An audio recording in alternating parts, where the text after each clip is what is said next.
Aujourd'hui, nous entendons un évangile particulièrement riche. Je ne sais pas ce que vous avez retenu. Je vous inviterai encore une fois à le relire posément. Mais je voudrais juste m'arrêter sur cette phrase que vous connaissez bien. Celui qui fait la vérité vient à la lumière. Celui qui fait la vérité vient à la lumière. Donc c'est une parole qui est dite par Jésus à Nicodème.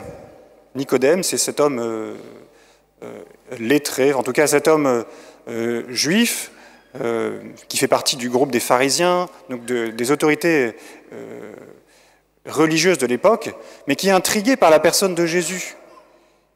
Il voit faire des miracles aussi, il parle avec autorité, et donc c'est intéressant de voir que, alors on ne le dit pas dans l'évangile, mais il part le voir de nuit.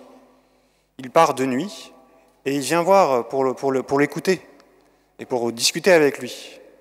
Et on va voir qu'il est question de lumière. Et c'est symbolique, c'est très fort de voir que Nicodème part de nuit pour s'approcher de Jésus qui est la lumière. Donc aujourd'hui, je vous invite à être ces petits Nicodème, en tout cas ces Nicodème, et à désirer vous approcher de Jésus. En tout cas, vous voyez qu'à travers cette phrase, celui qui fait la vérité vient à la lumière, on arrive bien à saisir le lien entre vérité et lumière.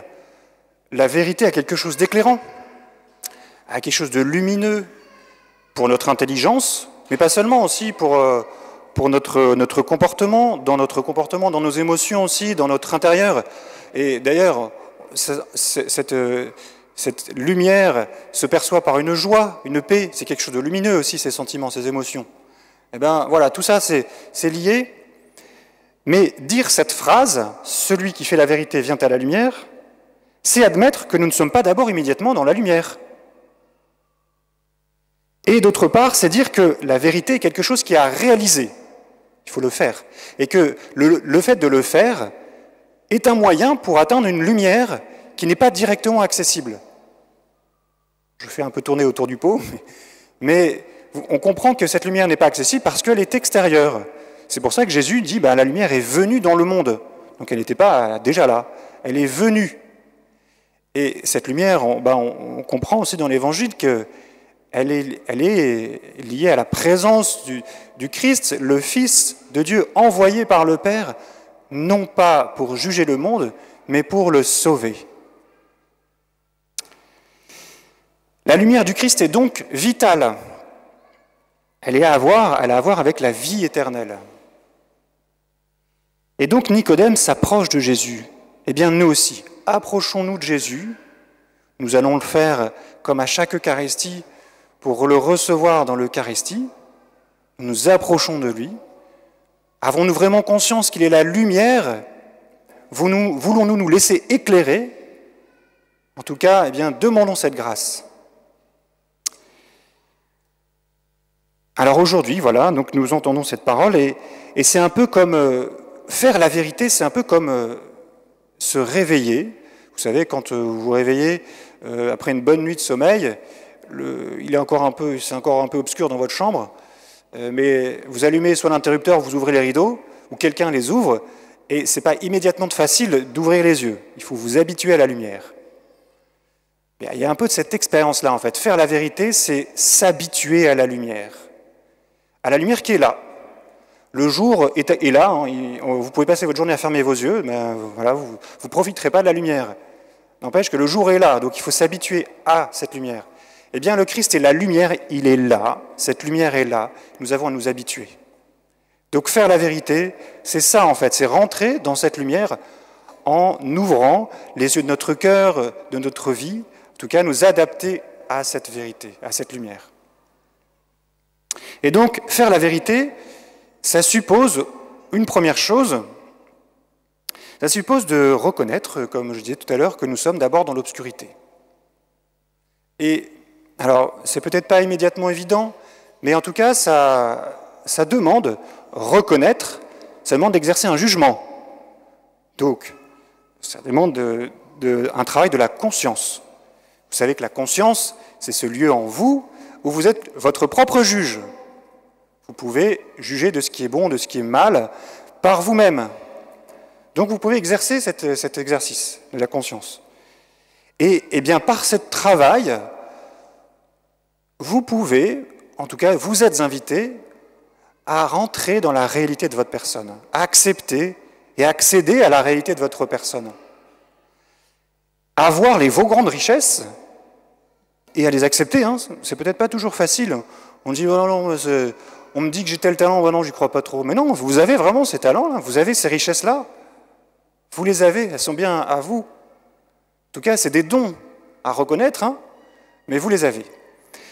Et il y a aussi faire face à vos fragilités, à vos zones un peu d'ombre, vos incohérences, vos errements parfois. Ça, c'est moins facile à voir. Hein.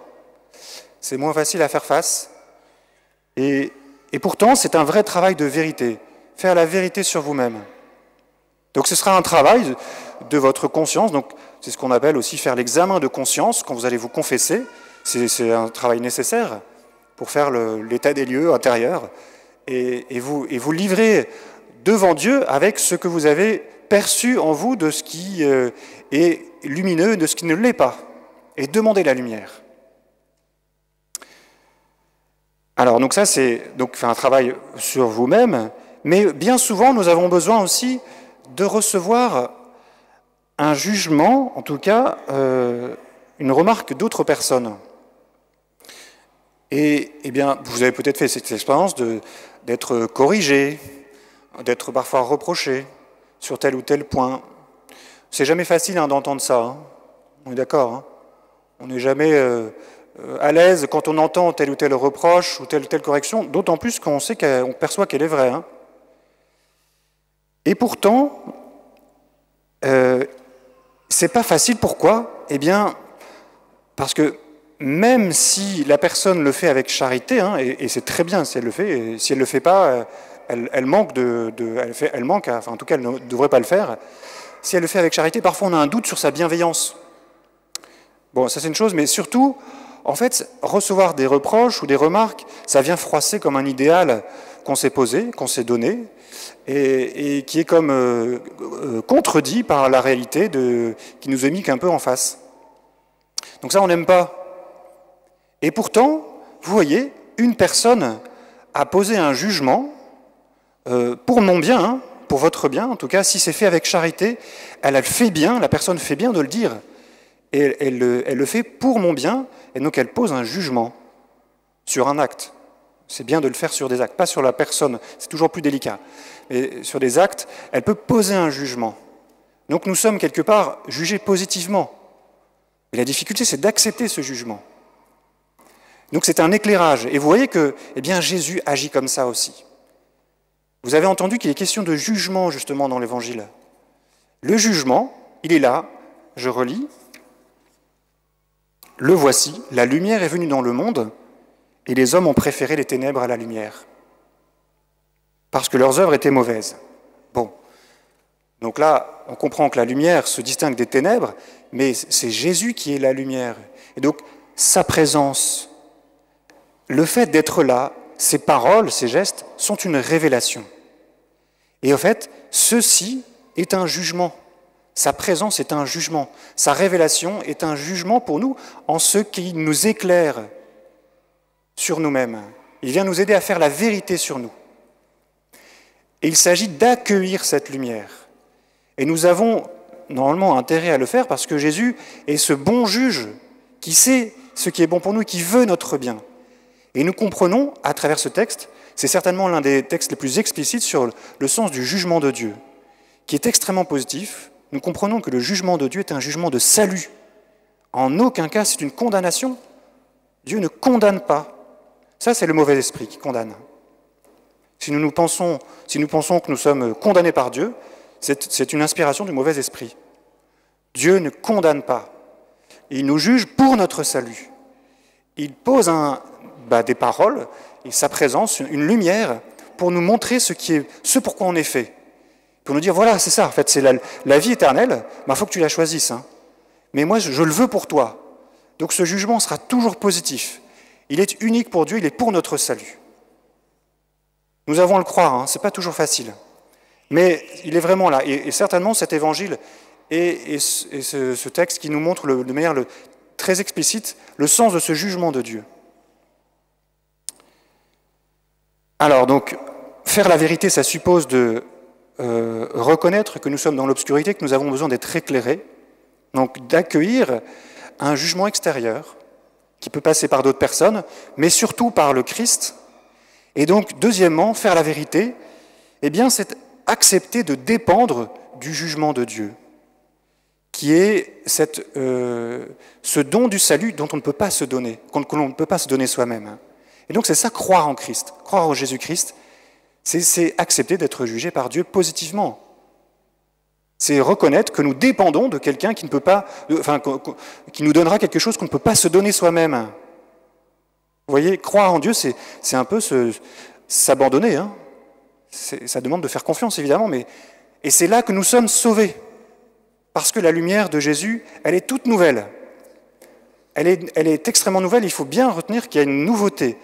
Et nous le voyons bien par rapport à la première lecture. Hein. La lumière du Christ est toute nouvelle, et elle est pour maintenant. Dans l'Ancien Testament, le peuple hébreu n'avait pas cette lumière. Et donc, du coup, il interprétait les événements historiques comme la dévastation de Jérusalem, l'exil comme une colère de Dieu, l'expression de la colère de Dieu. C'est une interprétation un peu limitée, mais parce qu'il n'avait pas la lumière pleine du Christ.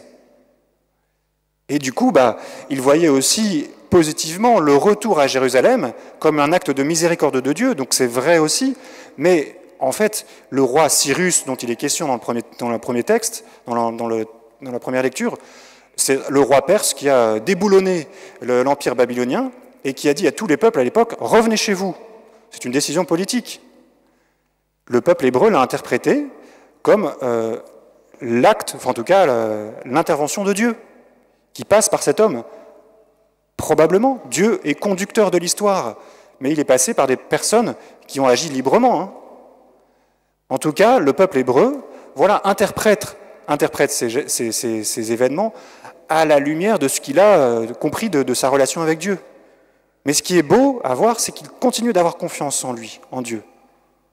Il continue d'avoir confiance en Dieu et il faudra attendre des siècles pour qu'il perçoive la pleine lumière du Christ qui ne condamne pas, qui ne se met pas en colère, mais qui nous juge pour notre salut, pour nous faire rentrer dans cette pleine lumière.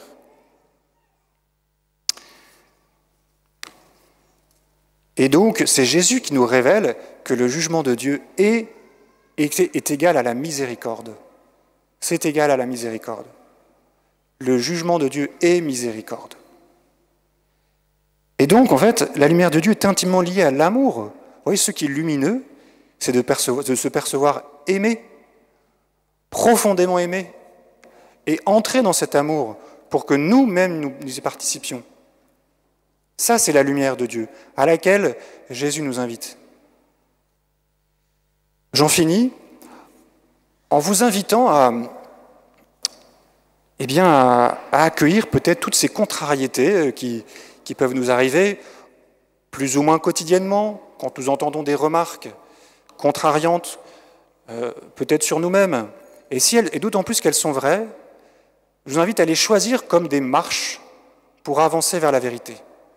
Alors, ça suppose de l'humilité, mais c'est aussi autant d'occasions de poser des actes de foi en Jésus pour lui dire « Seigneur, je crois que tu m'aimes » à travers ces contrariétés qui me montrent un peu mes manquements, mes errements, mes incohérences. Je crois que tu continues de m'aimer. Ton regard est profondément aimant, miséricordieux. Je crois en toi, je te fais confiance.